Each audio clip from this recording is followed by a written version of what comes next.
मुसलमान का ईमान है रमजान, ईमान है रमजान, ईमान है रमजान। দুনিয়ার মধ্যে পাঠাইবার পরে আমি জানি তোমরা অনেক অন্যায় পথে যাবে, অনেক কাজ করবে, যে কাজগুলোর মধ্যে তোমাদের গুনাহ হয়ে যাবে। হ্যাঁ বান্দা, তোমরা গুনাহ করবে তাও আমি ভালো মতো জানি, তোমরা পাপ করবে তাও আমি ভালো মতো জানি।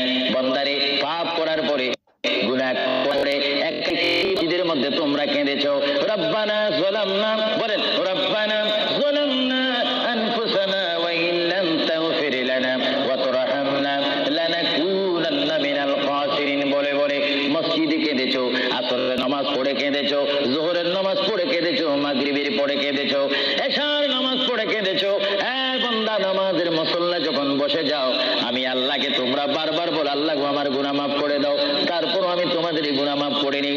তারপরও তোমরা নিশি রাত্রে, মানুষ যখন ঘুমে যায়, তোমার বিবি যখন ঘুম যায়, তোমার ছেলে যখন ঘুম যায়, তুমি নিশি রাত্রে ঠান্ডা পানি দিয়ে ওযু বানিয়ে নামাজের মুসল্লায় বসে তুমি আবার যখন ডাক দাও, রব্বুল আলামিন, পৃথিবীর কোনো মানুষ আমার গুনাহ সম্পর্কে জানে না, তুমি আমার গুনাহ সম্পর্কে জানো। আমি এমন গুনাহ করেছি আমার বিবি জানে না, বিবি গুনাহ করেছে আমি জানি না। আল্লাহ, তুমি সব কিছু জানো। আমার প্রভু, তুমি আমাকে মাফ করে দাও। আমার আল্লাহ বলে, তারপরও যদি তোমাদেরকে আমি মানা করি, তারপরও বান্দা, তোমরা আমার রহমতের দরজা থেকে ফিরে যাইও না। আমি তোমাদেরকে হুকুম দিচ্ছি, ওয়ালাউ আন্নাহুম ইয যালামু আনফুসাহুম জাউকা, বান্দারে, যদি গুনাহ করে ফেলো, আমার রহমত থেকে মুখ ফিরিয়ে তুমি চলে যাইও না। বান্দা, আকাশ পরিমাণ যদি গুনাহ করো, পাতাল পরিমাণ যদি গুনাহ করো, সাগরের পানি পরিমাণ যদি গুনাহ করো, পাহাড় তুলনায় যদি তুমি গুনাহ করো, আমার দরবার থেকে তুমি নিরাশ হইও না। বান্দা, আমি তোমাকে একটি রাস্তা পাঠাই দিচ্ছি, একটি পথ তোমাকে আমি দেখাই দিচ্ছি। সেই পথটি কোন পথ তোমরা জানো?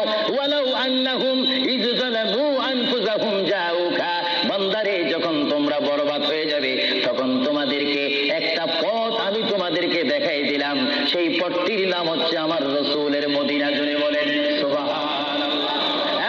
বান্দা, আমার নবীর দরবার গিয়ে কেঁদে কেঁদে তোমরা বলো, ইয়া রাসূলুল্লাহ, ইয়া হাবিবাল্লাহ, আয়াকা ইয়া রাসূলুল্লাহ।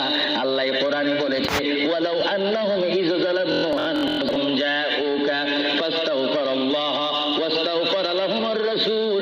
আল্লাহ বলেছে, হ্যাঁ বান্দা, তোমরা ডানে না গিয়ে, বামে না গিয়ে, পিছে না গিয়ে, তোমরা সরাসরি আমার নবীর কদমে চলে যাও।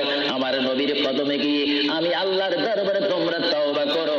তওবা করতে করতে তোমাদের চোখের পানি যখন বাইর হয়ে যাবে, আর ওই মুহূর্তে যদি আমার বন্ধু যদি তোমাদের জন্য আমার দরবারে সুপারিশ করে, আমি আল্লাহ তোমাদেরকে ওয়াদা দিয়ে দিলাম, গ্যারান্টি দিয়ে দিলাম, আমার রাসূল যদি তোমাদের জন্য আমার দরবারে সুপারিশ করে, সঙ্গে সঙ্গে বান্দা, তোমার অতীতের জীবনের কবিরা সগীরা গুনাহ মাফ করে দিব। জোরে বলেন সুবহানাল্লাহ।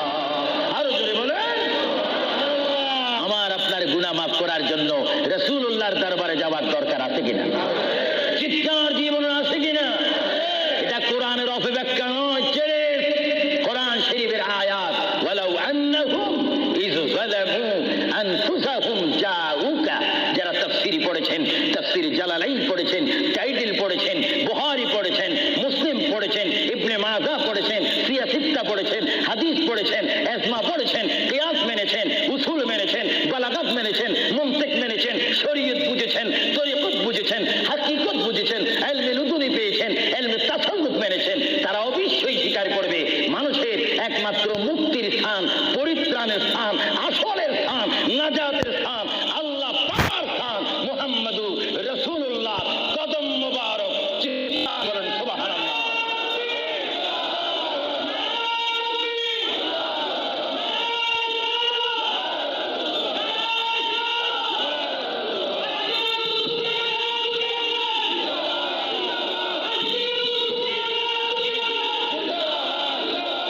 আপনারা সেই রাসূল চান কি চান না? অবশ্যই চাইবেন, না চাইলেও চাইবেন। কেন চান নেই? অবশ্যই আফসোস করবেন।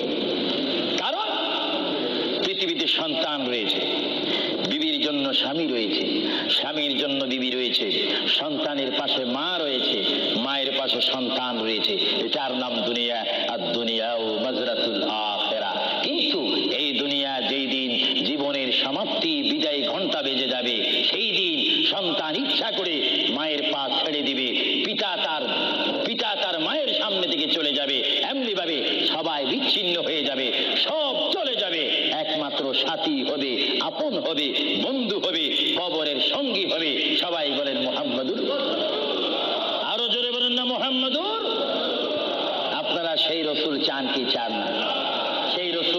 সেই রসুলের চরিত্রের মধ্যে উম্মতে রক্ষা পাওয়ার গ্যারান্টি আছে কিনা?